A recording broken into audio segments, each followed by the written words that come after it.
Now back to Hello Houston. To comment on today's topics, call or text 713-440-8870 or email us at talk@hellohouston.org.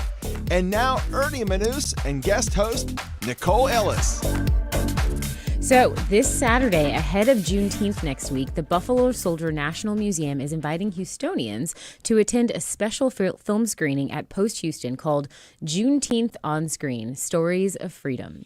Featuring award-winning documentarian Gordon S. Williams, the screening will consist of short documentaries that highlight the joy, resilience, and struggles of Black communities in Texas, while also focusing on the importance of preserving and amplifying the histories and legacies that even to this day continue to define what freedom means to us. So to tell us more about the screening, we're joined by award-winning documentarian Gordon S. Williams and Dr. Michelle Tovar, Director of Education and Outreach at the Buffalo Soldier National Museum. Gordon, Dr. Tovar, welcome to Hello Houston. Hi. Thank you for having us. First thing I just want to point out before we get to the whole conversation is this is not happening at the Buffalo Soldiers Museum. No, correct. Yeah, this is at Post Houston. Because you guys are doing some work on the museum. We are renovating right now. But you're still sharing with the yes, community. Of course. Mm-hmm.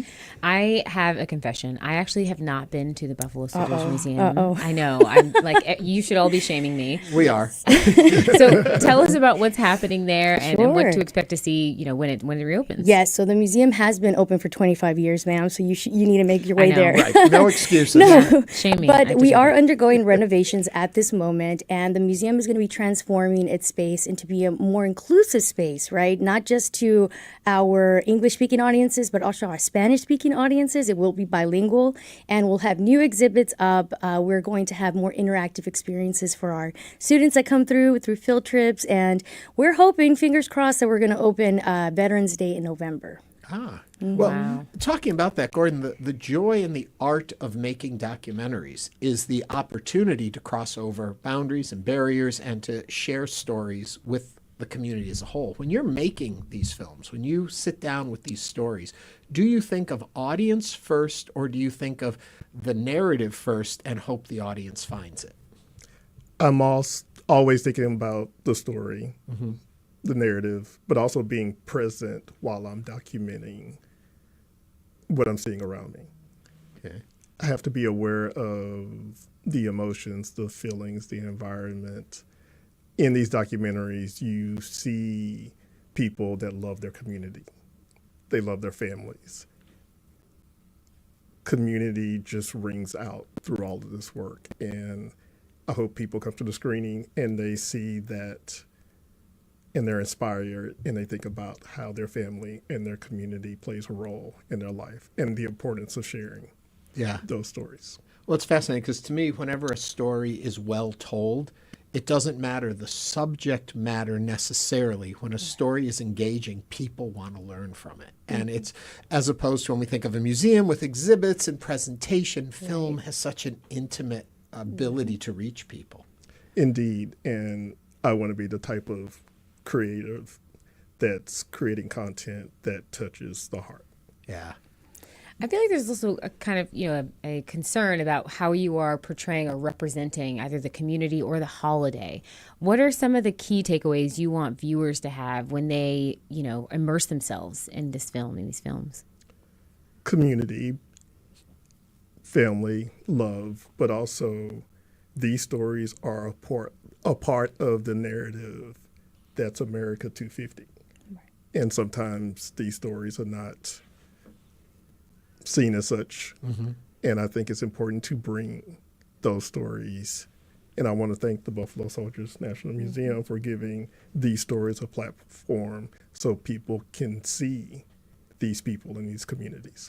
Do you meet resistance from folks, from audiences who have been brought up with maybe a different narrative of understanding history, and that there's a challenge there to say, wait, open your eyes. There's more to our history than we may think we know.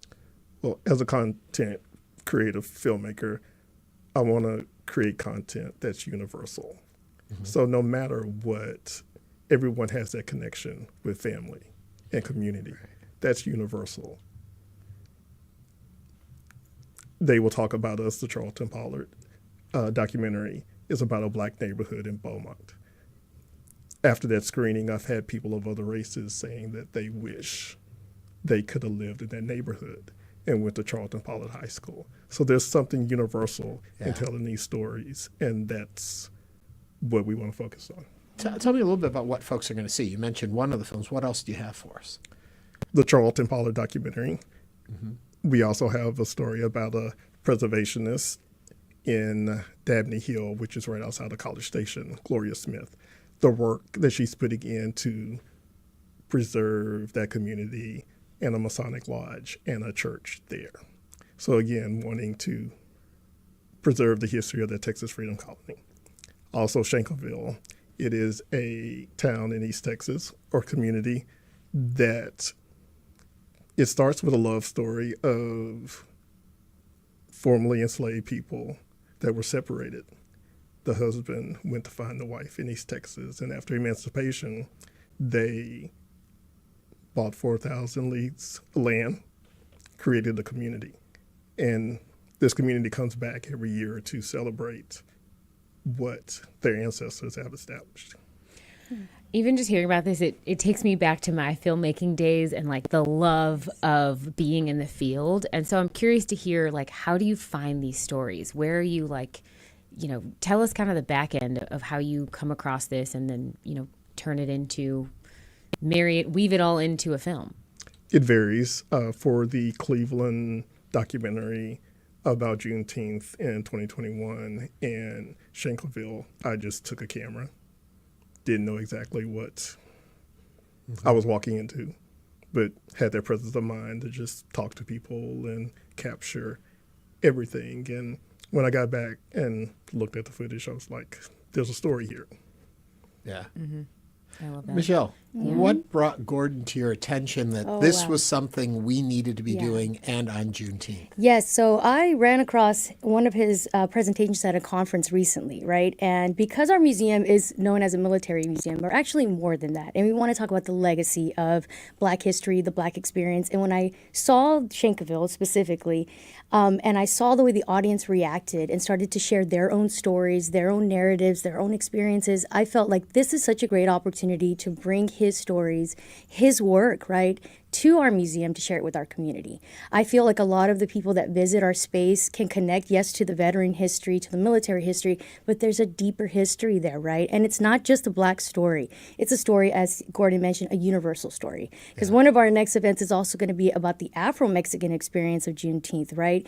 And I think that's just a great way for people to see that this is not just for a Black community. It's for all of Houston's communities, right? Yeah.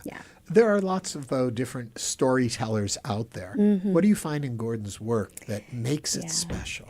I think he has a lot of heart. And I think it's so important to see how much he has invested in the families, in the stories, in Beaumont specifically. There's a poem that's by Langston Hughes from from Detroit to Beaumont, I believe, right? It's about the race riots. It's a very strong poem, right, that a lot of students should be aware of. And that history, that poem reminded me of the work that you're doing, right? How important it is for people to see that history through your films, because I think it's an element that's missing in our classrooms, right? Since it's missing in our museums. So if students have an opportunity to learn from filmmaking, I think that's such a great way to bring that arts into the spaces, right? When you talk about histories, too, and you talk about how long the museum has been around, yes. I'm curious, have you noticed, and of course, looking at you, I know you haven't been there from the beginning. No, but do you see different challenges today in telling the story than maybe the museum had when it started? Definitely. I think now we are facing a little bit more of censorship, right, in our space. And I think with the team that we have, our CEO, giving us a lot of liberty to work on the narrative, to teach truth, right? That's the important part, is that we are teaching honest history. We're not going to overlook and be shy. We're going to be honest and put it out there. And yes, it's going to make people uncomfortable. Wow. So tell me a little bit more about the nexus of the Buffalo Soldier Museum and Juneteenth. I feel like there's so many stories where, people can trace their great-great-great-grandmother can tell you like where they were when Juneteenth happened. Right, exactly. So because we're hosting this at Post, the film, and an exhibition we have there, it's called Terms and Conditions, which focuses on, yes, the history through the United States Colored Troops experience, but it's also an art exhibition where we have contemporary artists who have done an interpretation of what liberation and emancipation means to them. So we thought combining those mediums, right? Of course, you have the interpretive experience, you have the art, through the different media, but then we were missing the element of film. And you're right. People can look at these different types of forms and start thinking about their own histories and finding ways to interpret it themselves, right? I think one of the things that we emphasize a lot at the museum is oral histories and talking to our family members, right? Our elders. Sometimes we're like, oh, grandma, I'll be here forever.